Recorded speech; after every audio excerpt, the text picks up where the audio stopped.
Didit kecil sangat dekat dengan kakeknya yakni Presiden Soeharto dan sangat mengagumi ayahnya Prabowo Subianto. Namun, setelah reformasi atau peristiwa Mei 1998, Didit praktis tidak bisa lagi melihat sang ayah.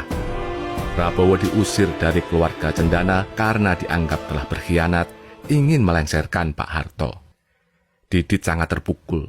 Dia sering termangu dalam sepi, mengutarakan kerinduan yang tak terjawab. Sampai suatu hari, Didit mendatangi beberapa anggota Kopassus yang berjaga di rumah keluarga Cendana. Dia menatap mereka dengan mata berkaca-kaca dan bertanya, "Bisakah kalian membawa pulang papa saya?"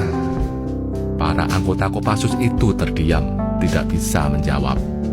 Mereka kasihan kepada Didit kecil, tapi juga tidak berani melanggar perintah Pak Harto yang melarang mereka untuk berhubungan dengan Prabowo. Assalamualaikum sedulur. Kali ini saya akan berbagi cerita tentang kisah masa kecil Didit Prabowo yang menyayat hati. Cerita ini diambil dari buku karya Ade Ma'aruf yang berjudul Prabowo Subianto, Jalan Terjal Seorang Jenderal.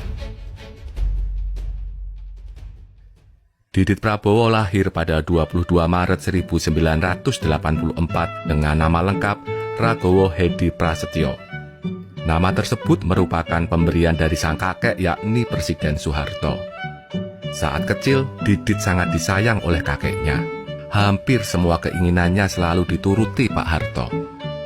Ini yang membuat beberapa anggota Kopassus yang mengawalnya pusing tujuh keliling. Didit sering meminta kepada mereka untuk membelikan ayam KFC atau McDonald sehari bisa berkali-kali. Kalau permintaannya tidak dituruti, Didit bakal mengadu kepada eyangnya. Kala itu, siapa yang berani sama Pak Harto? Sementara di sisi lain, Prabowo melarang keras anak buahnya untuk membelikan Didit ayam KFC ataupun McDonald. Repot bukan? Untunglah, Prabowo segera tahu akan kebiasaan anak sematawayangnya itu. Dia kemudian menemui Pak Harto dan menjelaskan dengan baik-baik tentang alasan kenapa Didit dilarang keseringan makan KFC atau McDonald. Sebab di rumah sudah dimasakkan makanan yang lebih baik dan lebih bergizi ketimbang ayam KFC yang masuk dalam kategori junk food. Sayangnya, masa-masa bahagia itu tidak berlangsung lama. Pada Mei 1998 terjadi badai politik di Indonesia. Ribuan mahasiswa berdemonstrasi menuntut Presiden Soeharto mundur. Para mahasiswa bahkan sampai menduduki gedung DPR MPR. Hal ini membuat keluarga Cendana marah kepada Prabowo. Mereka curiga bahwa itu disengaja oleh Prabowo sebagai bagian dari konspirasi untuk menjatuhkan Pak Harto. Tutut Soeharto menegur Prabowo, "Kamu kemana saja dan mengapa membiarkan mahasiswa menduduki gedung MPR DPR?" Prabowo dengan sengit balik bertanya, apakah ia harus menembaki para mahasiswa itu? Keluarga Cendana pun tambah meradang. Mereka beranggapan Prabowo punya agenda tersembunyi. Prabowo dinilai telah berkonspirasi dengan B.J. Habibie, Amin Rais, dan para reformis lain untuk melengsarkan Pak Harto. Mami Soeharto dengan amarah memuncah, kemudian menunjuk Prabowo dan berkata, "Kamu pengkhianat, jangan injakkan kakimu di rumah saya lagi." Titik Soeharto yang ada di dalam ruangan hanya bisa menangis kencang melihat suami terkasihnya diamuk oleh keluarga besarnya. Prabowo terpaku, dia merasa telah difitnah habis-habisan.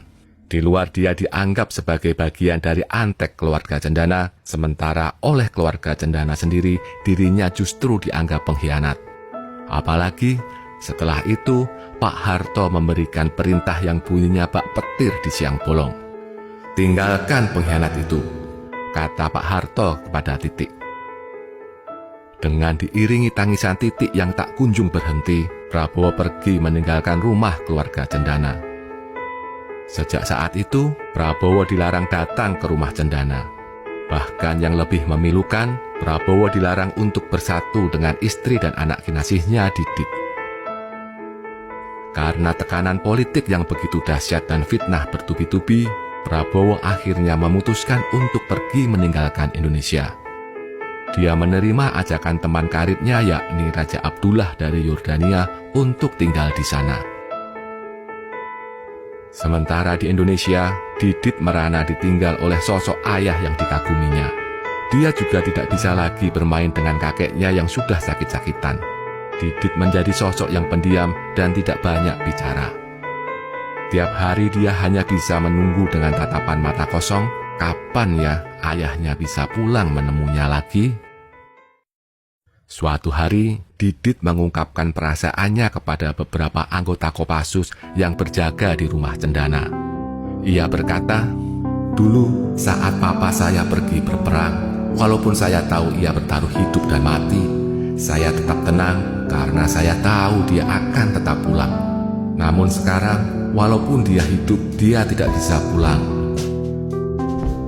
Didit lalu menatap mereka dengan mata yang berkaca-kaca dan bertanya, "Bisakah kalian membawa pulang papa saya?" Para anggota Kopassus yang mendengar itu tidak bisa menjawab.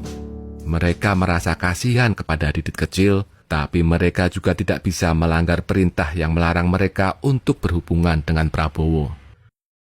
Tak lama kemudian, Pak Harto mengumpulkan para anggota Kopassus tersebut. Ia menegur mereka karena membuat cucunya sedih.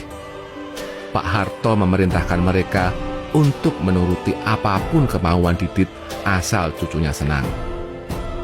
Namun, mereka tidak ada yang menjawab sebab nama Prabowo tidak boleh disebut lagi di Cendana.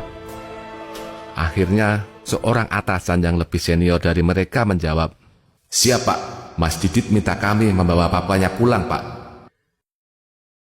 Mendengar hal itu, Pak Harto hanya diam dengan wajah datar. Dia lalu membubarkan mereka dan masuk ke dalam rumah. Para anggota Kopassus itu tidak tahu apakah Pak Harto mengerti maksud perkataan mereka atau tidak. Untunglah, masa-masa sulit itu kini sudah berlalu. Sekarang Didit sudah bisa sering berkumpul kembali dengan ayahnya. Bahkan dia bisa menemani ayahnya saat berjuang di Pilpres 2014, Pilpres 2019, dan Pilpres 2024. Didit sangat berharap ayah dan ibunya bisa bersatu lagi dalam mahligai pernikahan.